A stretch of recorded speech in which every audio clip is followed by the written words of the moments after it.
Saya pengawal PSS, mestilah saya tak pernah datang lambat.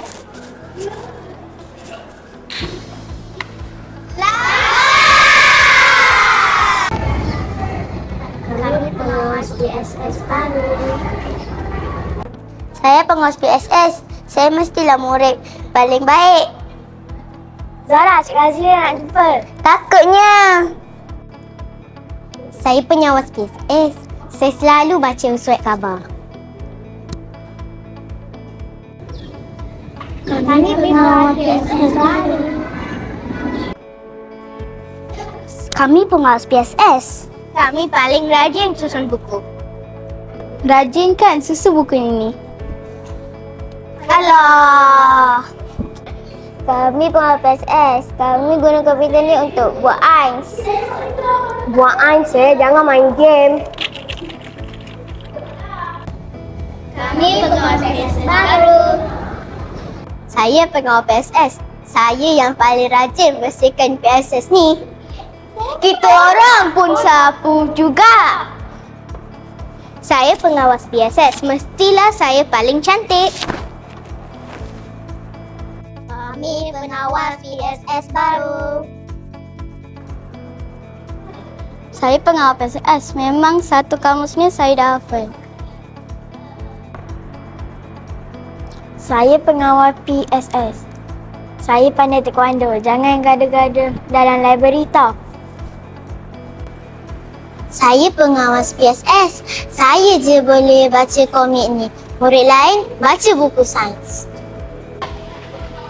Saya pengawas PSS. Saya paling garang. Siapa tak susun kasut, saya marah nanti. Saya pengawas PSS. Kalau nakal-nakal, saya tak bagi main Saidina. Saya je boleh. Kami pengawas PSS baru.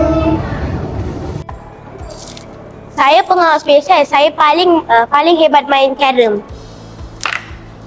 Bertugaslah, bukan main carrom.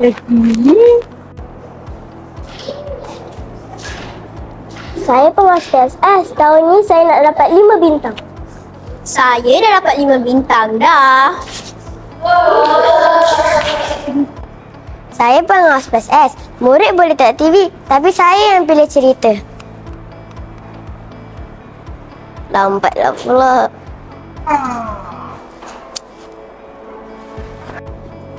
Saya pengawas PSS. Saya tak pernah buat masalah. Mesti cikgu ajar sayang saya. Kami pengawas PS baru. Saya pengawas PSS. Mestilah saya paling rajin susun buku. Saya pengawas PSS. Cikgu Hazira mesti sayang saya. Saya pengawas PSS. Mestilah tulisan saya paling cantik. Saya pengawas PSS. Saya ketua pimpinan ini bilik saya. Saya pengawas PSS. Saya tak makan waktu rehat. Saya terus naik bertugas. Saya pengawas PSS. Mestilah saya berkepimpinan macam Tun Mahathir. Saya pengawas PSS. Mestilah saya paling hebat main batu seremban.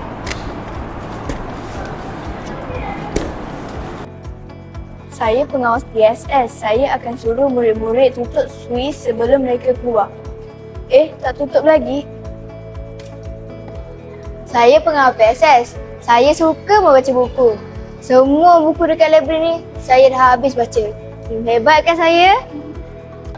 Saya pengawas PSS. Mestilah saya yang buka pintu library. Kalau tak ada saya, semua tak dapat nak masuk library. Saya pengawas PSS. Saya mestilah jadi pandai. Saya kan rajin ulang kaji dekat library.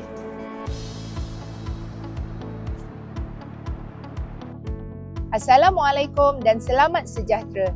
Tahniah cikgu ucapkan kepada semua murid yang berjaya dipilih untuk menjadi pengawas pusat sumber sekolah bagi sesi 2025-2026. Cikgu harap anda akan dapat menjalankan tanggungjawab dan amanah dengan penuh dedikasi. Selamat bertugas!